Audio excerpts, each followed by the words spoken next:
How can you use Lean and Six Sigma in the textile industry?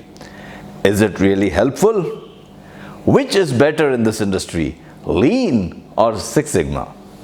There are so many questions I have received on the use of Lean and Six Sigma in the textile industry, so I thought of making a video to clarify this. Before explaining the benefits of Lean and Six Sigma, let us discuss some of the problems that occur in the textile industry. These are wastes of raw material and finished goods, shortage in supply of raw material, increase in cost of raw material, power shortage, competition in foreign market, rejections in shipments, manufacturing errors or defects, and so many more. To sum it all, the major problem faced is that the resources are less and the targets are difficult to reach. This is when Lean and Six Sigma comes to the rescue. Both Lean and Six Sigma are applicable. I suggest don't fall into the trap of choosing one over other. Why not have both? Textile being a field dealing with a lot of variations and defects in each process, it is the ideal place for Six Sigma application, and increasing the speed using Lean implementation will make a significant difference.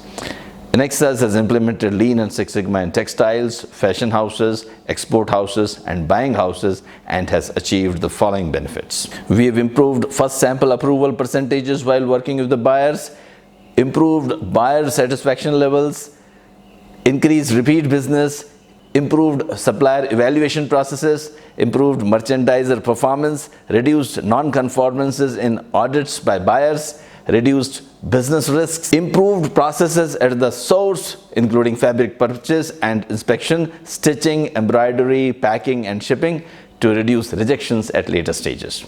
Elimination of manufacturing errors and defects have been seen in many Lean and Six Sigma improvement projects which we have implemented. We have also reduced the cost, delays and rejections in the shipments. Here is a case study. Lean Six Sigma follows DMAC, Define, Measure, Analyze, Improve and Control.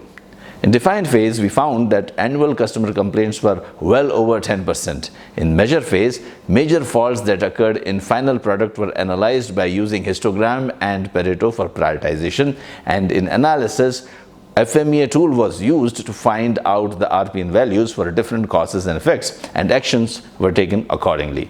What is FMEA? Well, let me tell about FMEA in short.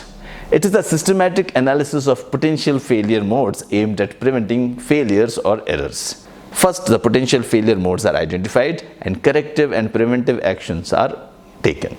Then, after the corrective actions are implemented, process is re-evaluated to determine if the result is acceptable.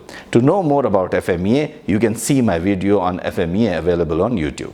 In Improve phase, various suggestions for improvements were given. Some of the major ones were: proper training was provided to the quality inspector, quality awareness program was conducted for operators and checkers, a suitable quality manual was prepared for the unit, work instructions were developed and issued to each of the departments, quality defect identifiable boards were put up across the departments. Introduction of quality checking systems or formats and constant monitoring by a trained quality inspector brought about drastic reduction in quality defects levels. There was a significant decrease in defects per million opportunities, that is DPMO. So we saw approximately 65.5% reduction in product defects after the quality system was implemented. The process sigma level was improved for both the product types. In percentage terms, there was a jump in process sigma level by 22.48% in the product. Sales of the product also increased by $30,000 per month. In the control phase, we created control charts and control plans to sustain the gains for a long time. I hope you understood the importance of Lean and Six Sigma in the textile industry. With this one case study, we have got many more case studies. For more clarifications, write a mail to enquiry@anexas.net and keep learning.